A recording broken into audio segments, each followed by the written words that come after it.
Change comes in two varieties in the Galactic Coalition: the slow, bureaucratic kind that takes 15 committees and a decade to approve, and the violent, messy kind that happens when somebody does something monumentally stupid or unexpectedly noble.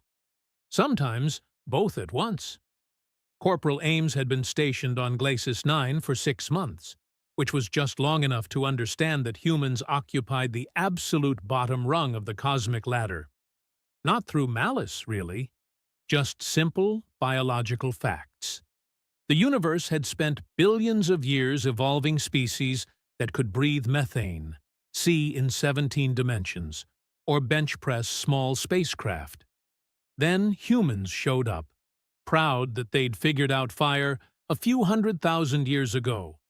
The Drathani found this particularly amusing.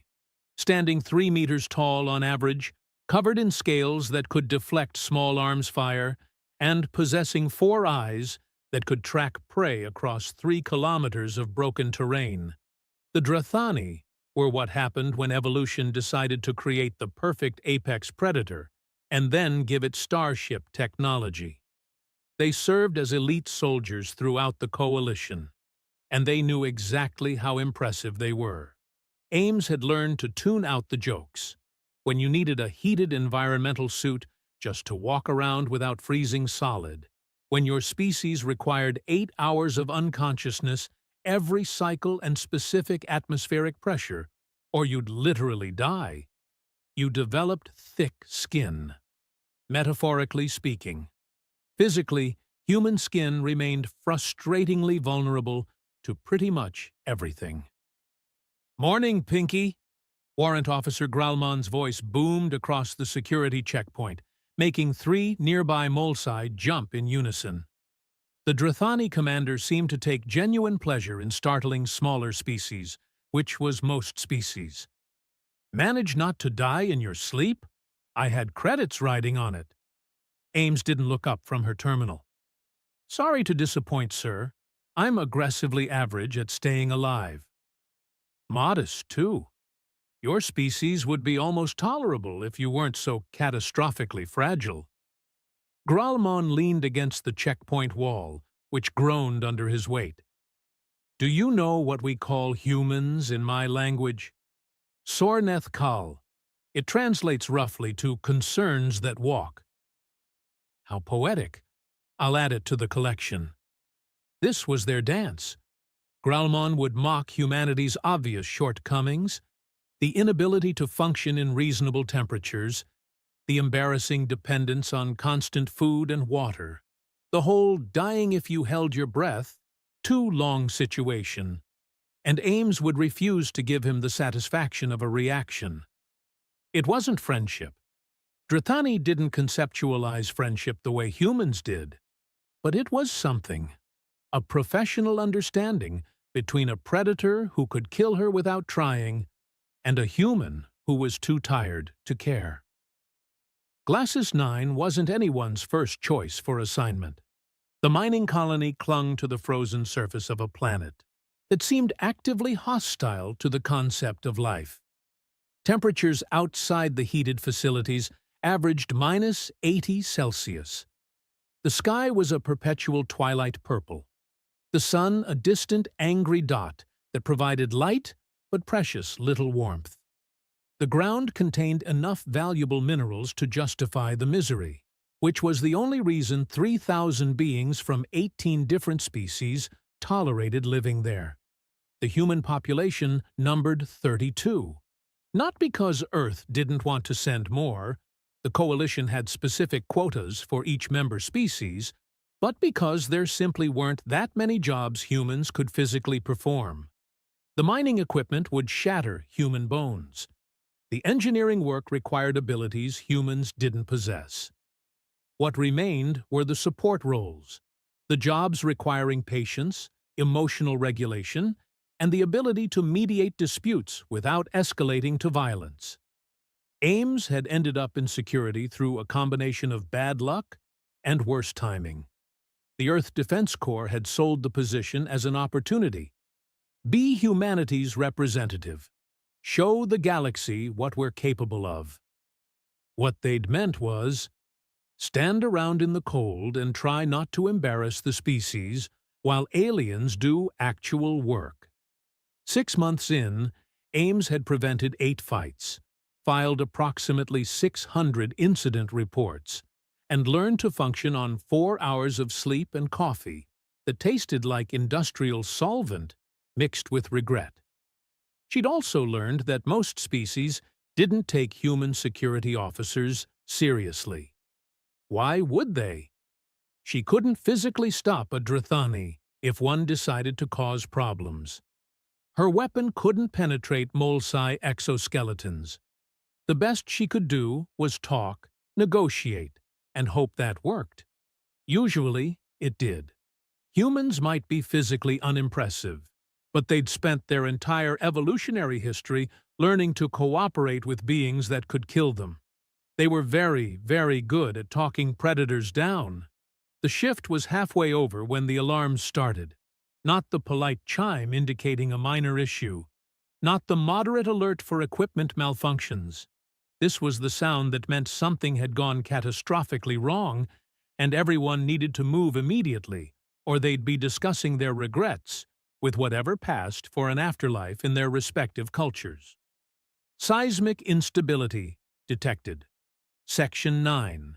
Evacuation protocol initiated. Ames was moving before conscious thought caught up with her body. Training took over, fingers checking equipment by muscle memory. Around the security hub, personnel mobilized with practiced efficiency.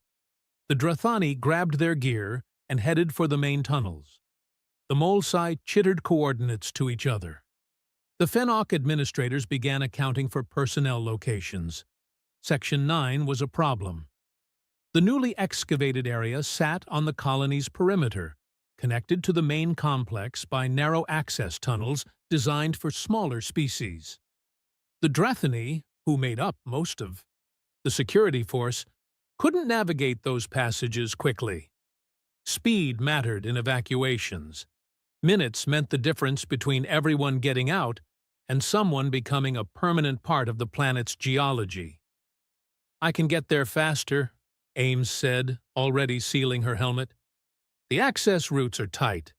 I'll do a final sweep and guide any stragglers to safety." Gralman's expression shifted into something that might have been respect on a species with more readable facial features.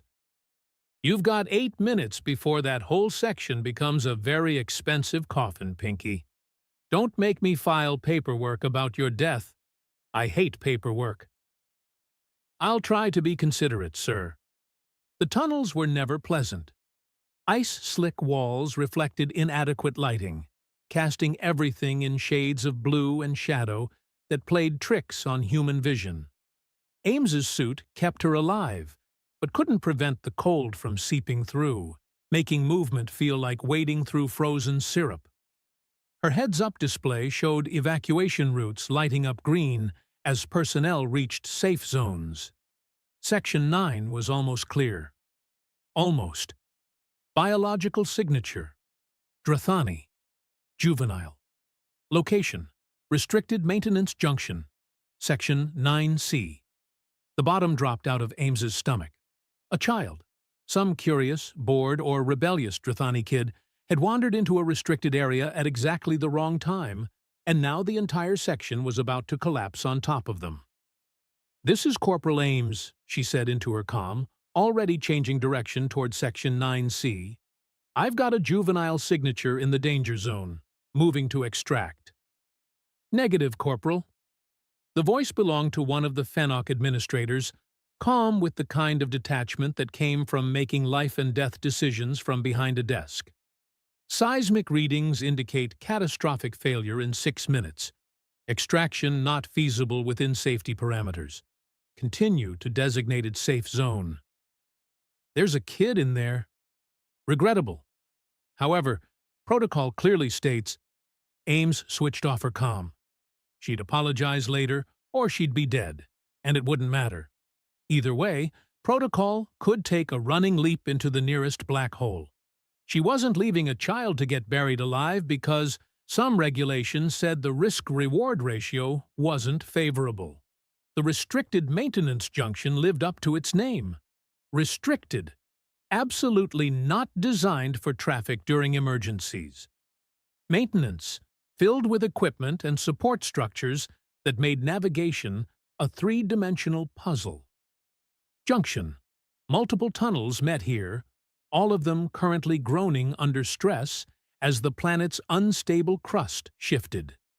She found him huddled against the far wall, trying to make himself invisible. Silneth, her suit's database provided the name, was young enough that his scales were still the lighter silver color of juvenile Drathany, not yet darkened to the gunmetal adult coloring. All four eyes were wide with terror, pupils contracted to slits. His claws scraped against ice, looking for purchase, for escape, for something. "Hey," Ames said, keeping her voice soft and level. "Hey, it's okay. I'm security. I'm here to get you out." The cub made a sound halfway between a whimper and a growl. Young Drathani were still figuring out their vocalizations, still learning to control the predator instincts bred into every cell. Fear made those instincts louder. 4 minutes on her display. The numbers glowed red, counting down with cheerful precision.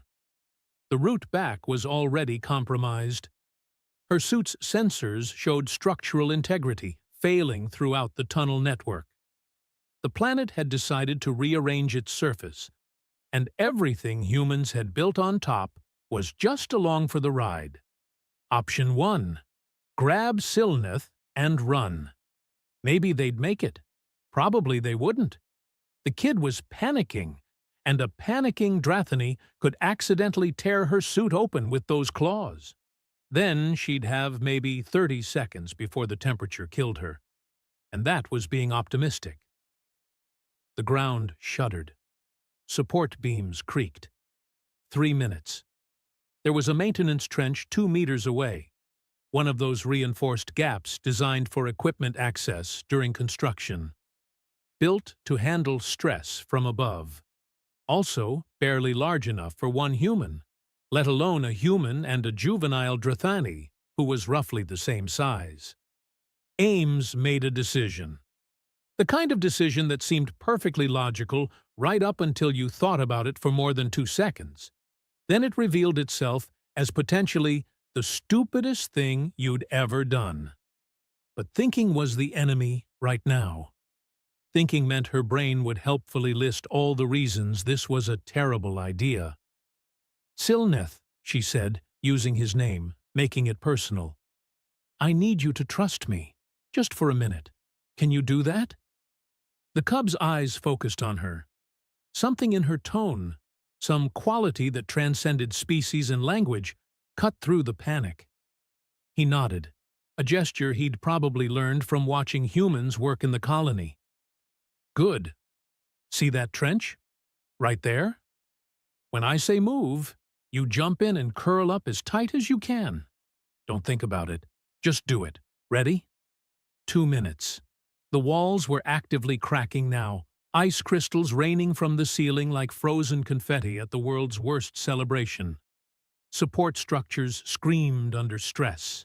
Ames could see fractures spreading across the tunnel roof, branching patterns that meant the whole thing was seconds from catastrophic failure. "Move!" Silneth jumped. Drathani evolution had optimized for explosive speed and power. He hit the trench and curled himself into it with the fluid grace of a species that could fold their bodies in ways human joints couldn't comprehend. Ames ran. Not toward safety. Toward him. 1 minute. She didn't let herself think. Thinking would remind her that this was insane, that she had options, that her own survival mattered. Instead, she let instinct take over, throwing herself over. Silneth's curled form, wrapping her arms around as much of him as she could reach, making her body a shield between him and what was coming. The cub made a confused sound, trying to process why the soft human was covering him instead of running to safety like any sane being would. Ames had just enough time to think, "This is really going to hurt," before the ceiling came down. The sound defied description. Thousands of tons of ice and rock, all deciding to occupy the same space simultaneously.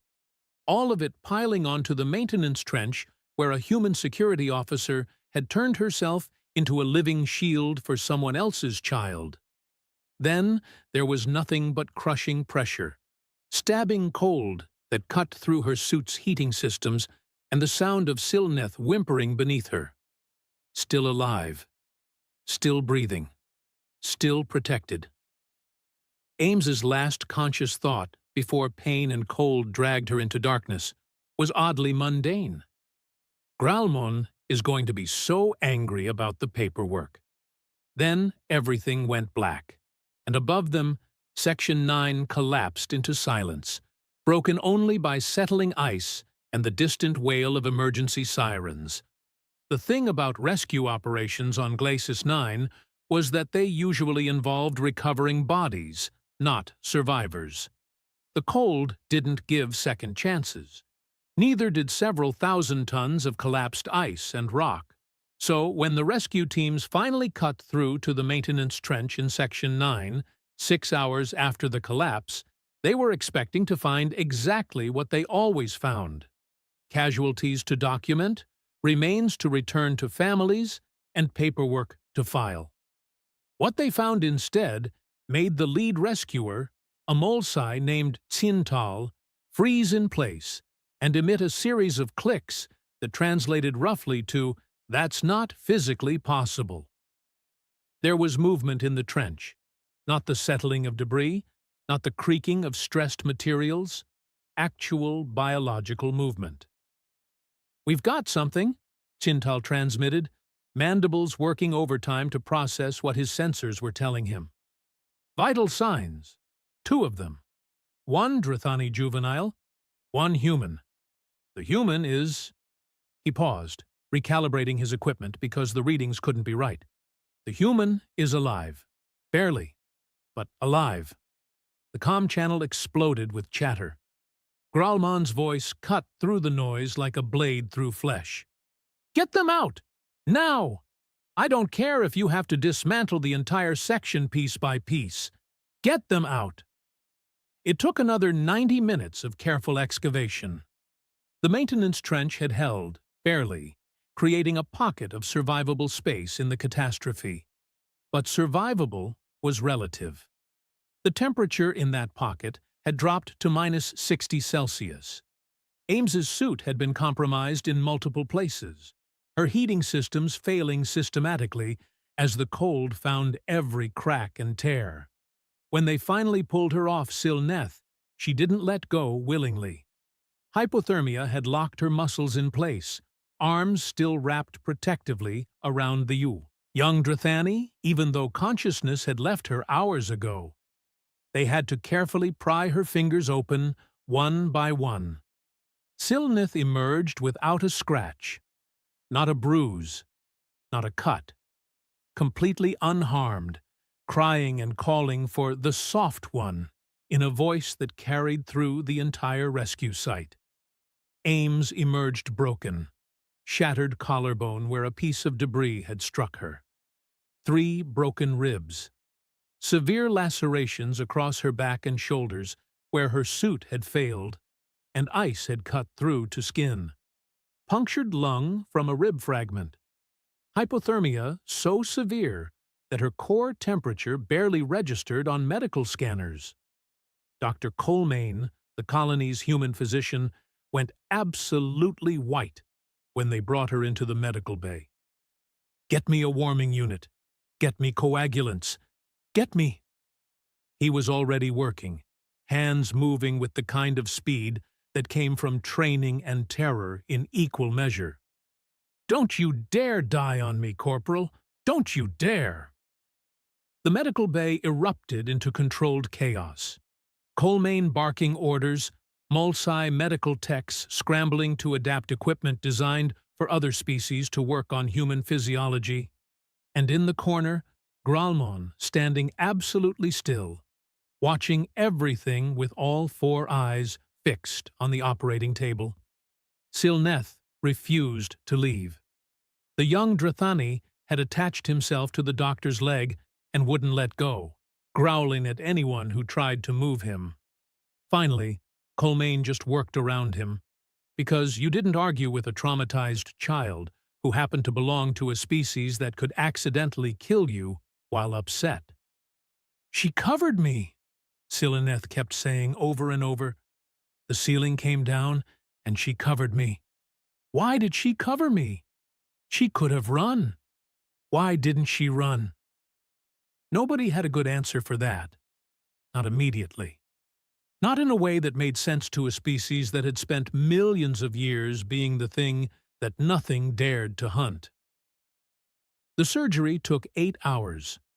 Colmaine repaired the lung, set the bones, closed the lacerations, and spent an agonizing amount of time bringing Ames's core temperature back to something compatible with continued existence. When he finally emerged from the operating theater, his hands were shaking and his face had aged about a decade. "She's stable," he said, and the entire waiting area seemed to exhale collectively. "She's going to survive." But it was close. Another hour in that cold, and we'd be having a very different conversation. Gralmon moved then, rising to his full height. "I want to see her. She's unconscious. She'll be unconscious for a while. Her body needs... I want to see her." It wasn't a request. Drathani didn't make requests when orders would suffice. Colmaine, to his credit, stood his ground for about 5 seconds before his survival instincts reminded him that arguing with a Drathani was inadvisable. "Room 3. But you touch nothing. You disturb nothing. Are we clear?" Clear. The medical room was too bright, too sterile, too full of equipment that beeped and hummed and tracked every biological function. Ames lay in the center of it all, looking impossibly small against the medical bed. Her skin was still too pale, veins visible beneath the surface, like a map of rivers drawn in blue ink. Bandages covered most of her torso. IV lines snaked from her arms. A breathing tube helped her damaged lung work. She looked, Gralmon thought, exactly like what she was. A fragile being that had no business surviving what she'd survived. Silneth was curled up at the foot of the bed, having finally been convinced to let the doctor work, but refusing to go any farther than that. His eyes tracked Gralmon as the warrant officer entered. "Uncle," Silneth said quietly, "she saved me. The soft one saved me." Gralmon said nothing for a long moment. He stood there, a predator in a room full of prey species, and tried to process something that didn't fit into any framework he understood. In Drathani culture, you protected your own, your clutch mates, your blood relatives, your battle-bonded companions. You did not throw yourself into danger for strangers. You certainly didn't sacrifice yourself for the offspring of another species, especially one that you had no alliance with, no debt to, no reason to protect beyond basic employment in the same facility. But Ames had. She'd seen a child in danger, and she'd run toward it, not away from it. She'd known, must have known, that she was soft and breakable, that the collapse would probably kill her, that she had maybe 30 seconds to escape. And she'd use those 30 seconds to cover someone else's child with her own body. The security footage had circulated through the colony within hours of the rescue. Everyone had seen it. The human running toward danger, the human throwing herself over Silneth, the human staying there, motionless, as the ceiling came down, the human who chose, in the space between heartbeats, to prioritize someone else's survival over her own. She didn't hesitate, Gralmon said, more to himself than to Silneth. The footage shows no hesitation. She just did it. Why? Silneth's voice was small, confused.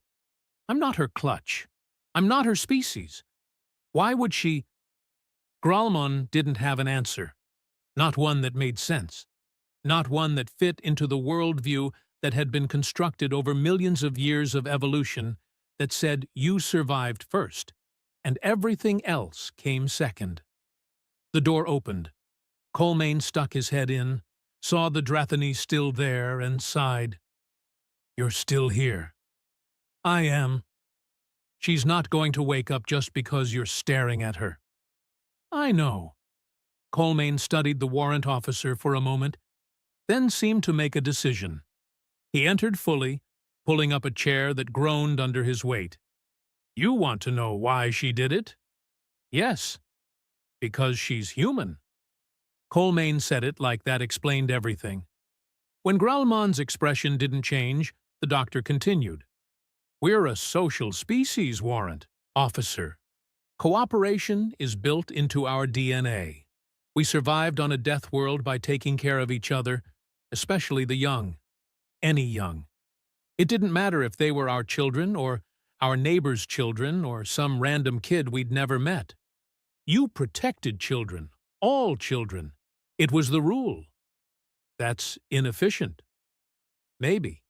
It's also why we're still around. Humans who only cared about their own offspring didn't survive long enough to pass on their genes. Humans who would throw themselves in front of danger to save any child. Those were the ones who built communities, formed tribes, created civilizations. We're descended from people who would die for strangers' children, so that's what we do. Even when it's stupid. Even when it makes no tactical sense. Even when it's for a species that calls us concerns that walk.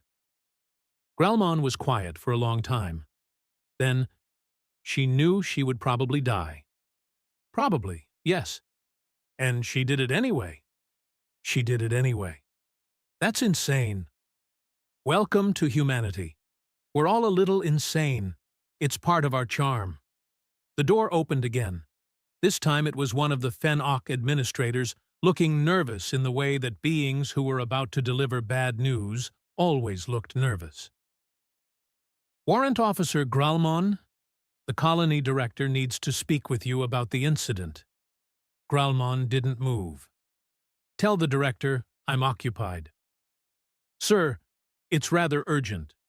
There are questions about protocol violations, about Corporal Ames ignoring direct orders to evacuate, about... Gralmon turned, and something in his posture made the administrator stop mid-sentence. Tell the director that if anyone wants to discuss disciplinary action against Corporal Ames, they can come find me personally. And they should bring friends. Many friends. Are we clear? The administrator left very quickly. Colmane raised an eyebrow. That was surprisingly protective for someone who calls her Pinky and bets on her dying in her sleep. She saved my nephew, Gralmon said simply. That creates a debt. In my culture, debts are taken very seriously. In your culture, debts are usually repaid with combat prowess or material wealth. What are you going to do? Teach her to fight? She's human. She'll break. Then I'll find another way. Gralmon moved to the door, then paused. When she wakes up, tell her I need to speak with her. About what? I don't know yet, but I need to understand why she did it. Not the biology, not the evolution, not the cultural programming. I need to understand what goes through a being's mind when they choose to die for someone else's child. He left before Colmane could respond. 3 days. That's how long Ames stayed unconscious. 3 days of her body slowly repairing itself, of medical techs monitoring every vital sign, of Silneth refusing to leave her bedside for more than a few minutes at a time. 3 days of the colony talking about nothing else. The security footage had spread beyond Glacis 9, transmitted to other coalition facilities, shared among species that had never given humans much thought, beyond those soft things that cry at fiction. 3 days of something shifting in the collective consciousness of 3,000 beings from 18 different species, all of them trying to reconcile what they'd seen with what they thought they knew about the universe. When Ames finally opened her eyes, the first thing she saw was Silnith, curled up at the foot of her bed, watching her with all 4 eyes. "Hey, kid," she managed, her voice rough from the breathing tube. "You okay?" The young Drathany made a sound that was half sob, half relief. "You're awake. The doctor said you'd wake up, but you didn't, and I thought maybe you wouldn't, and I'm awake. I'm okay. Are you okay?" "I'm not hurt. You made sure I wasn't hurt." Silnith's voice got quieter. "Why did you do that?" Ames tried to sit up, discovered that was a terrible idea, and settled for just turning her head to look at him properly. "Because you were in danger." "But you could have died." "Yeah, probably." That's not an answer. Ames thought about it. Her brain was still foggy from painkillers and trauma, but she tried to find words that would make sense. "When I was a kid, my mom told me that the measure of a person isn't what they do when it's easy. It's what they do when it's hard, when it costs them something. You were scared, you were in danger, and I could help. So I helped. That's all." "That's all?" Silnith's voice rose. "You almost died. For me, I'm not even your species." "You're a kid. That's enough." The young Drathani stared at her, trying to process this. "Humans are strange." "Yeah, we really are." The door opened. Gralman entered, and for the first time since Ames had met him, he looked uncertain, which on a Drathani was unsettling, like watching a mountain have an existential crisis. "Corporal," he said formally, "you're awake." "Sir, sorry about the paperwork." "The paperwork is irrelevant." Gralman moved closer, then did something that made Ames wonder if she was hallucinating from the painkillers. He knelt. A Drathani kneeling was significant. It was a position of absolute submission, used only in the most serious circumstances. It meant you acknowledged someone as superior, as worthy of respect that transcended rank or species. "What are you doing?" Ames asked, genuinely confused. "You saved my nephew, my sister's only child. You threw yourself between him and death without hesitation, knowing you would likely die. In my culture, this creates a debt that cannot be repaid with material goods or service. You have done something that I, with all my strength, could not have done. You reached him in time, you protected him, you brought him home alive." "I was just doing my job, sir." "No. Your job was to evacuate. You chose to ignore orders, risk court-martial, and face certain death. That is not duty. That is something else. Something we Drathani have been searching for longer than you know." He paused. "What do you want, Corporal Ames? What can I give you that would even begin to balance the scales?" Ames looked at him, at Silnith, at the absurdity of the situation. She was a human, lying in a medical bed, broken and bandaged, being asked by an apex predator what reward she wanted for not letting a child die. "I don't want anything," she said finally. I don't know. Maybe everyone could stop being jerks to each other. That would be nice. We're all stuck out here together. We could try being less terrible." Gralman stared at her. "That's what you want? For everyone to stop being jerks?" "Yeah, basically. Is that weird?" "It's—" He stood, looking more confused than before. "I need to think about this. Silnith, stay with her. Make sure she doesn't die while I'm gone." Where are you going? To send a message to the Homeworld Council. They need to know what happened here. They need to know what you are. What I am? I'm just a security officer who can't lift heavy things and needs 8 hours of sleep. No, Gralmon said, already moving toward the door. You're something much more interesting than that. He left, leaving Ames alone with Silneth and a growing suspicion that her life was about to get significantly more complicated. She was right. She just had no idea how much. The gifts started arriving within hours of Ames waking up. Not from humans. Her fellow Earth Defense Corps members sent cards and well wishes, which was normal. But then, the Molsci engineering team sent a custom-built thermal regulator for her quarters. The Fenok administrators pooled resources to upgrade her environmental suit. Species she'd never even spoken to were leaving tokens outside her medical room. What is happening? Ames asked Colmaine during one of his checkups, gesturing at the growing pile of offerings. Why are people giving me stuff? Because you did something that most species considered theoretically possible but practically insane, the doctor replied, checking her lung function. You proved humans will die for strangers. That's rare, Ames. Vanishingly rare in the wider galaxy. Silneth hadn't left her side, except when medically necessary. The young Drathani had appointed himself her personal guardian, growling at anyone who got too close or stayed too long. When Ames tried to explain that she was fine, he'd just curl up tighter at the foot of her bed and refuse to move. He's bonded to you, Colmaine explained. Drathani, young imprint on whoever saves their life. It's instinctual. You're his second mother now, whether you want to be or not. I'm his what? Congratulations. You have a 300-pound scaly child who will probably follow you around for the next decade. Ames looked at Silneth, who looked back with adoring eyes. My life has gotten very strange very quickly. On the 5th day of her recovery, the colony director called an emergency meeting. Ames, still, technically bedridden, watched via video feed as the director, a Fenok named Polmix, addressed the assembled personnel.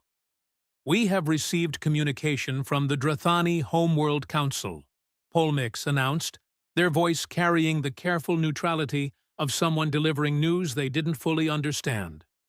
They are sending a delegation, led by matriarch Nisisara herself. The room erupted. Nisisara was a legend, the most decorated war leader in Drathani history. She didn't leave the homeworld for minor incidents. She didn't travel to backwater mining colonies for administrative matters. Why? Someone asked. What does the matriarch want with Glacis 9? She wants to meet Corporal Ames. The room fell silent. 3,000 pairs of eyes, or eye equivalents, turned toward the video screen showing Ames in her medical bed, looking extremely uncomfortable with the attention. Me? Why me? I just did my job. Apparently, Polmix said carefully, you did something the Drathani have been waiting centuries to witness. The delegation arrived 6 days later. Ames had been cleared for light duty by then, which meant she could walk around without collapsing, but wasn't supposed to do anything strenuous like lift objects or breathe too deeply. She stood in the main hangar bay, surrounded by what felt like every being on the colony, and watched as the Drathani transport ship docked. Matriarch Nisisara emerged first. She was ancient by Drathani standards, her scales darkened almost to black with age, covered in scars that told stories of 1,000 battles. She moved with the confidence of someone who had never lost a fight and never expected to. She walked directly to Ames, ignoring every other being in the hangar, and stopped. For a long moment, she simply stared, all 4 eyes examining the human who had somehow become the most important person on this frozen rock. Then she knelt. The entire hangar gasped collectively. Drathani didn't kneel for anyone except their matriarch. And here was the matriarch herself, kneeling before a human security officer who was held together with surgical staples and stubborn determination. "Corporal Ames," Nisisara said, her voice carrying the weight of authority that came from 5 decades of military command. "You have done something extraordinary, something we have searched for across the stars for longer than your species has had written language." What? I don't understand." "Our people were dying," Nisisara continued. "Not in body, but in spirit. We are apex predators. We are strong, fast, deadly. But strength without purpose becomes meaningless. We fought because we could fight. We conquered because we could conquer. And we found ourselves empty, wondering why survival mattered if survival was all we had." She gestured to the other Drathani who had accompanied her. "Our ancient texts speak of the guardian fire, the willingness to die for another without calculation, without benefit, without hesitation. We believed it was myth, legend, something our ancestors invented to give meaning to meaningless existence." "Then you covered my grandnephew with your body," Nisisara said simply. "You, who are weak by our standards. You who would die if we breathed on you too hard. You who had every reason to run and save yourself. You stayed. You became his shield. You chose his life over yours." Ames felt like the hangar was spinning. He was a kid. I couldn't leave him." "Exactly." Nisisara stood, and the relief in the room was palpable. "You couldn't leave him. Not wouldn't, couldn't. It wasn't a choice for you. It was simply what you are. And that, Corporal Ames, is what we've been searching for. The guardian fire. The thing that makes survival worthwhile." She turned to address the crowd. "The Drathani Homeworld Council has made a decision. Humanity will be granted protected ally status under our military protection. Any threat to Earth or its people will be considered a threat to the Drathani people, and Corporal Ames will be adopted into our warrior clans with full honors." "Wait," Ames said, trying to process what was happening. "Wait, what? I don't want—" "What you want is irrelevant," Nisisara said, but there was warmth in her voice now. "You saved one of ours. That makes you one of ours, whether you like it or not." Gralmon stepped forward from the crowd. "She asked for one thing, matriarch. When I asked what reward she wanted, she said everyone should stop being jerks to each other." Nisisara's expression shifted into what might have been amusement. "Did she now?" "I just meant, maybe we could all be nicer," Ames protested weakly. "I didn't mean to start an interstellar incident." "Too late," Nisisara said. "You've started something much bigger than that. You've reminded us why strength matters. It's not to dominate. It's to protect. It's to stand between danger and those who cannot stand for themselves. You've given us purpose again, little human.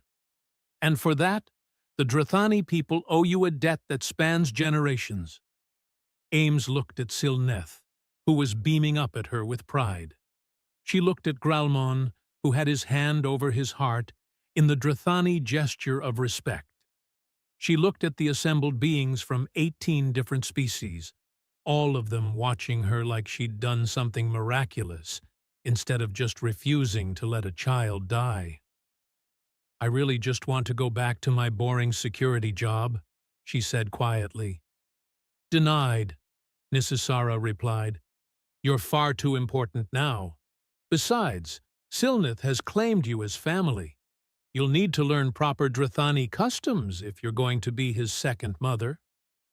"His what now?" "We'll discuss the details later. For now, rest, heal, and prepare yourself, Corporal Ames. Your life is about to become significantly more interesting. That, as it turned out, was the understatement of the century. 6 months later, Ames stood on the Drathani homeworld and wondered how her life had gone so catastrophically off-script. The planet was warm, actually warm, which her human biology appreciated immensely, and covered in sprawling cities that looked like they'd been carved from single pieces of stone by very angry sculptors. She was wearing ceremonial armor. Drathani ceremonial armor, modified for human proportions, which meant it was still absurdly heavy, and made her look like a very small, very confused tank. "Stop fidgeting," Gralman muttered beside her. He was also in ceremonial armor, which on him looked natural. On Ames, it looked like someone had dressed up a child for a play about warriors. "I can't feel my toes. Is that normal?"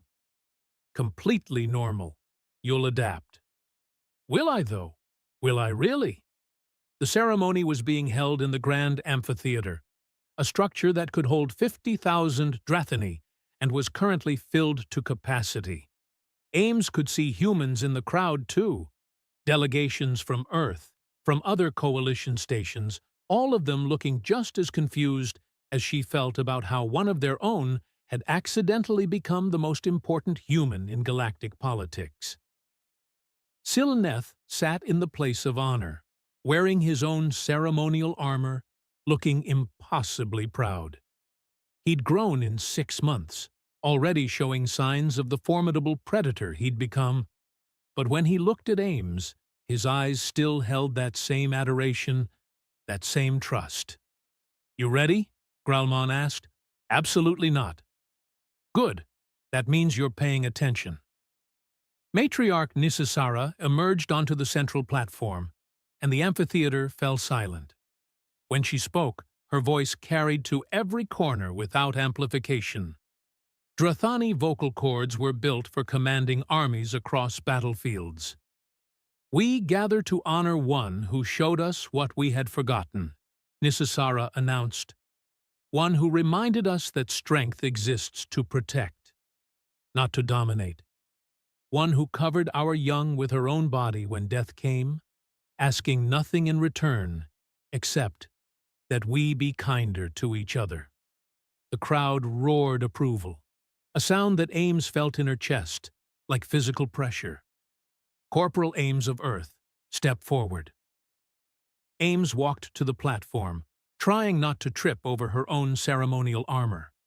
When she reached the center, every Drathani in the amphitheater, all 50,000 of them, knelt in unison. The silence that followed was profound. "We name you Sordneth Kai," Nisisara said, placing a hand on Ames's shoulder. "One who shields the young.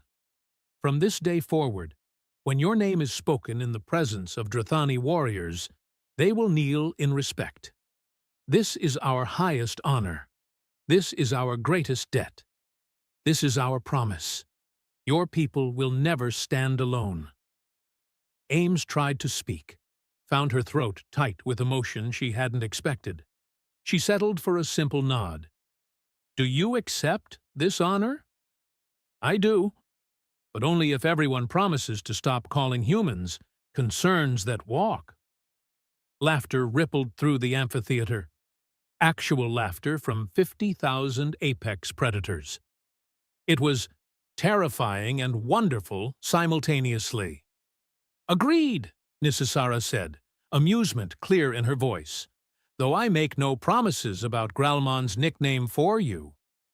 "Hey!" Gralman protested from the sidelines. "Pinky is a term of endearment now." The ceremony continued with speeches and rituals that Ames barely processed. What stuck with her was the feeling, the sense that something fundamental had shifted, not just for her, but for humanity's place in the wider galaxy. 3 weeks after the ceremony, Ames was back on Glacis 9, having firmly refused every offer to relocate to more prestigious positions. She liked the frozen hellscape. It was simple, uncomplicated. Well, It used to be. Now she commanded a joint human-Drathani security force. 3 other species had formally requested training programs with human officers, wanting to learn what they called compassion tactics. And somehow, despite her protests, she'd been promoted twice. She was sitting in her new office, actual office with a door and everything, drinking terrible coffee and reviewing incident reports when Gralman walked in without knocking. "You look miserable," he observed. "I miss being ignored. Remember when I was just the soft human everyone made fun of? Those were good times. You're still soft, and we still make fun of you. But now we also respect you. It's complicated." "I hate complicated." The door burst open. Silnith rushed in, scales gleaming with excitement, carrying a data pad. "Mother Ames, look! Look at my assignment." "I've told you. You don't have to call me. I wrote about you. For education class. The teacher said it was the best essay on heroism she'd ever read." He thrust the pad at her, practically vibrating with pride. Ames read the first few lines and felt her face heating up. It was titled, "My Hero, the Human Who Taught Warriors What Bravery Means." "This is mortifying." "This is accurate," Gralman corrected, though perhaps slightly embellished. "You didn't actually wrestle the falling debris. You just got buried by it." "Much better. Thank you for that clarification." Silneth was undeterred. "The teacher wants to meet you. She said you should come speak to the class about human courage." "I'm not courageous. I'm just stubborn and bad at running away." "That's what courage is," Gralman said, settling into a chair that creaked under his weight. "Doing the right thing even when everything in your biology is screaming at you to run. You do it anyway. That's the guardian fire. That's what you gave us." Ames looked at Gralman, at Silneth, at the reports on her desk detailing requests from 6 more species wanting to learn from human security methods. She thought about the ceremony, the kneeling warriors, the impossible honor they'd given her. "I just did what anyone would do," she said quietly. Gralman stood, moving to the door. He paused, looking back at her with all 4 eyes. "That, Corporal, is precisely why we kneel. Because you think everyone would do it. Because you can't imagine not doing it. Because for you, protecting the young isn't a choice or a duty or a transaction. It's simply what you are." He left, Silnith trailing after him, but pausing to give Ames a quick hug that nearly knocked her out of her chair. Alone in her office, Ames looked at the essay, at the title calling her a hero, at the life that had spiraled so far beyond her control. She picked up her coffee, grimaced at the taste, and started reading the next incident report. Someone had gotten stuck in the ventilation system again. Probably a Fennock. They never learned.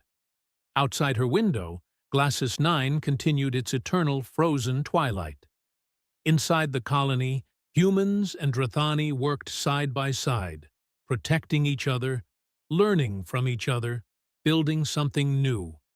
And somewhere in the archives of 18 different species, the security footage played on repeat. A human running toward danger, covering a child with her own body, choosing in a single moment to value another life more than her own. The galaxy would remember. The warriors would kneel when they spoke her name. And Ames would continue drinking terrible coffee and insisting she wasn't special. Some things, it seemed, would never change, even when everything else already had.